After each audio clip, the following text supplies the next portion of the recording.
सगळ्यांचं माझ्या यूट्यूब चॅनलमध्ये मनापासून स्वागत। छान अशा दिवसाची सुरुवात झालेली आहे। सकाळपासून आभाळ आलं होतं पण आता की नाही ऊन पडलेले। आणि चला मी आता तुळशीची पानं न्यायला आलेली आहे।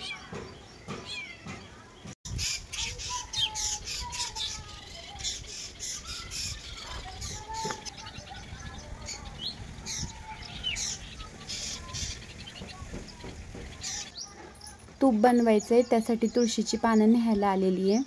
आणि तुपामध्ये भरपूर तुळशीची पानं घातली की तूप एकदम खमंग होतं। आणि मी हलवून ठेवलेले, लोणी काढून ठेवलेले फ्रीजमध्ये। आता जेव्हा सगळी कामं होतील तेव्हा की नाही तूप कडवून घ्यायचे। त्याच्यामुळे म्हटलं तुळशीची पानं आणि फुलं एकाच वेळेस घेऊन जावं आणि मग स्वयंपाक वगैरे झाला की मग तूप कडवता येईल। आणि आमच्या घराच्या शेजारी आपोआप तुळशीची झाडं उगवतात।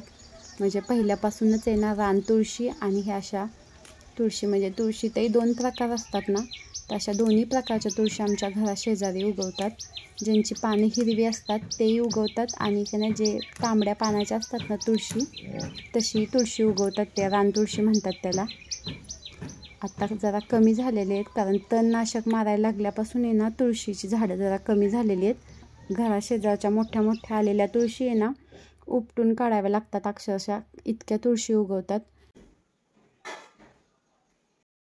आज की नाही भाजीला काय बनवावं असा प्रश्न होता आणि काय कडधान्यही भिजत घातली नव्हती। त्याच्यामुळे हे हिरवे मूग आहेत ते मी काढलेले आहेत आता। आणि आता हे हिरवे मूग भाजून घेते।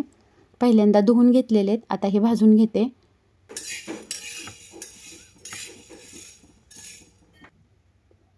आणि त्या भाजी बनवण्यासाठी हे टोमॅटो काढलेले आहेत।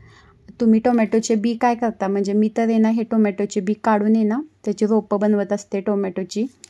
आणि त्यालाही टोमॅटो येतात छान। त्याच्यामुळे हे असे वाटीत काढून ठेवलेले आहेत मी टोमॅटोचे बी। आणि आता हे मूगही भाजून झालेले आहेत। तर आता हे भाजून घेतलेले मूग मी ह्या कुकरच्या डब्यामध्ये ओतायला लागली आहे।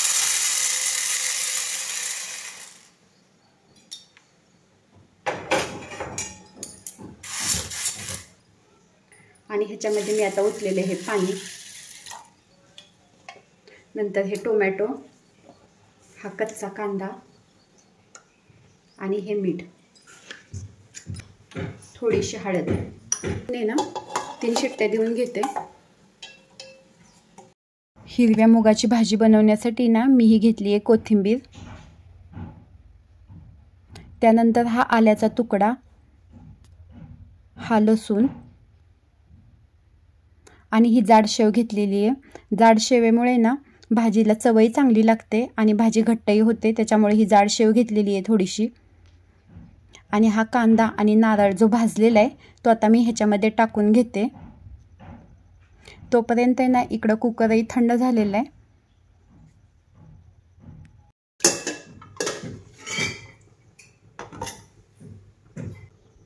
हे जे काय टोमॅटो आहे ते ह्या वाटणामध्ये टाकून घेते।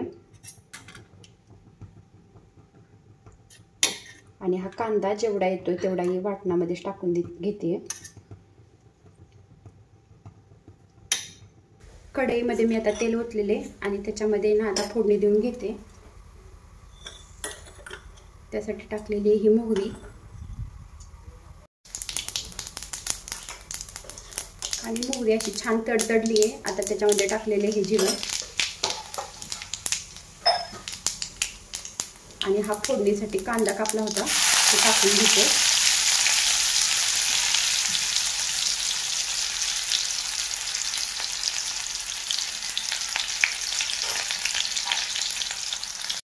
कांदा आता छान भाजलेला आहे आणि ह्याच्यामध्ये जी पेस्ट बनवली होती मी सगळ्या मसाल्यांची,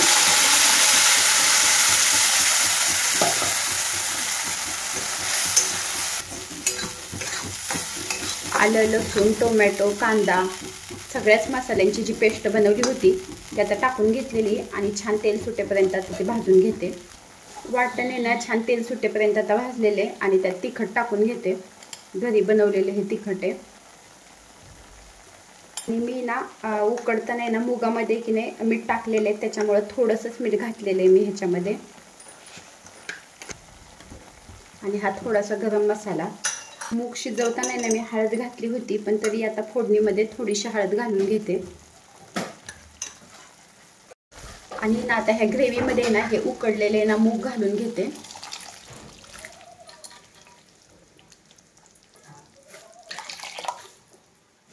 आणि जेवणं वगैरे सगळं आवरून आता मी आली आहे केळीच्या बागेत. आणि केळीच्या बागेत आहे ना औषध मारायला चालू आहे.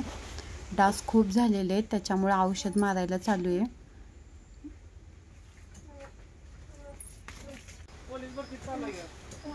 अभ्यास चालू आहे का?